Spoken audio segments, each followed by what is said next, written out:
현대자동차가 지난 5년 동안 정말 엄청난 일을 해냈죠. 어떻게 스스로를 완전히 바꾸고 세계적인 기업으로 우뚝 섰는지 그 기적 같은 이야기를 지금부터 하나씩 파헤쳐 보겠습니다. 네, 한때는 바퀴 달린 냉장고라고까지 불렸었죠. 그런데 그런 기업이 어떻게 단 5년 만에 세계 자동차 시장의 거인이 될 수 있었을까요? 아마 많은 분들이 궁금해하실 텐데 오늘 그 답을 함께 찾아보겠습니다. 자, 이 놀라운 이야기의 시작은요, 사실 화려한 성공의 순간이 아니었습니다. 오히려 전 세계가 휘청이던 그야말로 최악의 위기 속에서 시작됩니다. 때는 2020년 10월, 정말 시기가 안 좋았죠. 전 세계는 코로나19 팬데믹으로 멈춰섰고 자동차 업계는 반도체 대란으로 난리였습니다. 바로 이런 최악의 상황에서 정의선 회장이 그룹의 운전대를 잡은 겁니다. 취임 첫날부터 정말 거대한 시험대에 오른 셈이죠. 자, 그럼 이 위기를 어떻게 뚫고 나갔을까요? 지금부터는 이 엄청난 반전 드라마를 뜬구름 잡는 이야기가 아니라 확실한 숫자로 한번 확인해 보겠습니다. 네, 바로 5배입니다. 5년 만에요. 현대차와 기아의 영업이익이 무려 5배나 뛰어 올랐다는 건데 이건 정말 입이 떡 벌어지는 숫자 아닌가요? 이 그래프를 한번 보세요. 이게 바로 그 결과를 보여주는 건데요. 2019년에 5조 6천억 원이던 영업이익이 2024년에는 거의 27조 원에 육박합니다. 그야말로 수직 상승이라는 말이 딱 맞죠? 지난 5년간의 변화가 이 막대 그래프 하나에 전부 담겨 있다고 해도 과언이 아닐 겁니다. 그러니까요. 예전에는 바퀴 달린 냉장고라면서 사람들이 놀리기도 했잖아요. 그런데 지금은 어떻습니까? 전 세계적으로 권위 있는 상을 25개 넘게 휩쓸면서 품질과 디자인의 상징이 됐습니다. 정말 영화 같은 반전 스토리죠? 자, 그럼 도대체 어떻게 이런 일이 가능했을까요? 당연히 이건 운이 좋아서 된 게 아닙니다. 아주 치밀하게 계획된 3가지 핵심 성공 전략이 있었기 때문이죠. 그 3가지가 뭐냐면 첫째, 친환경 차로의 대전환. 둘째, 돈이 되는 고급차와 SUV에 집중한 것.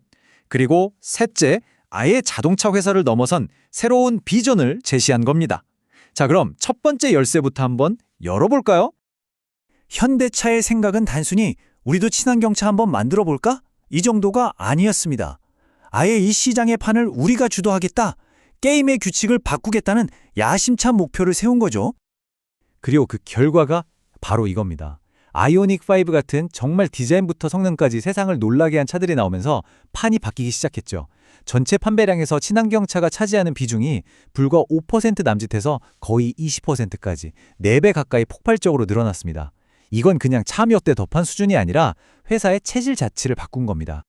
자, 두 번째 성공 비결은 선택과 집중이었습니다.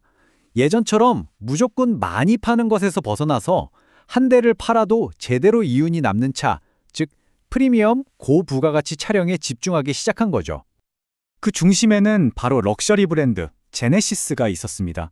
정의선 회장이 직접 진두지휘하면서 공을 들였는데요. 그 결과가 정말 놀랍습니다. 글로벌 판매량이 3배 가까이 늘면서 그룹 전체의 수익성을 확 끌어올리는 견인차 역할을 톡톡히 해냈죠. 자, 그런데요. 제가 볼 때 가장 대담하고 혁신적인 변화는 바로 이 3번째 전략이었습니다. 우리는 더 이상 자동차만 만드는 회사가 아니다. 이렇게 선언하고 스스로를 미래 모빌리티 솔루션 기업으로 완전히 새롭게 정의한 거죠. 말뿐만이 아니었습니다. 여러분, 그 막 춤추고 점프하는 로봇 보스턴 다이내믹스 아시죠? 그 회사를 인수했고요. 자동차를 스마트폰처럼 계속 업데이트하는 소프트웨어 기술, 그리고 심지어는 하늘을 나는 자동차, 즉 도심 항공 모빌리티까지. 이건 스케일이 다른 이야기입니다. 그냥 차를 파는 걸 넘어서서 미래 인류의 이동이라는 개념 자체를 바꾸겠다는 정말 엄청난 비전인 거죠. 자, 이렇게 지난 5년간 정말 눈부신 성공 가도를 달려왔는데요. 하지만 이야기는 여기서 끝나지 않습니다. 지금 현대차 앞에는 회장 스스로가 퍼펙트 스톰이라고 표현할 만큼 거대한 위기가 몰려오고 있습니다. 위기는 한 번에 온다고 하죠. 미국 시장에서는 높은 관세 장벽에 부딪혔고 수익성은 꺾일 조짐을 보이고 있습니다. 게다가 무섭게 치고 올라오는 중국의 전기차, 자율주행차 기업들과의 경쟁도 피할 수 없게 됐죠. 이 모든 악재가 한꺼번에 덮치고 있는 그야말로 중대한 시험대에 오른 겁니다. 그래서 우리는 바로 지금 이 순간을 주목해야 합니다. 과거의 성공에 안주할 수 없는 리더십이 다시 한번 그 진가를 증명해야만 하는 바로 이 시점을 말이죠. 정의선 회장이 이 위기를 돌파하기 위해 어떤 리더십을 언급했는지 아십니까? 바로 이순신 장군입니다. 우리나라 역사상 가장 위대한 영웅을 직접 거론했다는 건 그만큼 지금 상황을 아주 엄중하게 보고 있고 비상한 각오로 임하겠다는 의지를 보여주는 거겠죠. 하지만 중요한 건 이 모든 도전의 끝에 있는 비전입니다. 단순히 돈을 버는 걸 넘어서 자신들의 혁신이 궁극적으로 사람들의 삶을 더 나아지게 만들어야만 진정한 의미가 있다는 거죠. 이게 바로 현대차가 추구하는 최종 목표라고 할 수 있겠습니다. 자, 그래서 마지막 질문은 이것입니다. 지난 5년간 기적을 써내려온 현대차, 과연 이 거대한 폭풍을 성공적으로 헤쳐나가 미래 모빌리티 시대의 진정한 승자로 자리매김할 수 있을까요? 아니면 여기까지가 한계였을까요?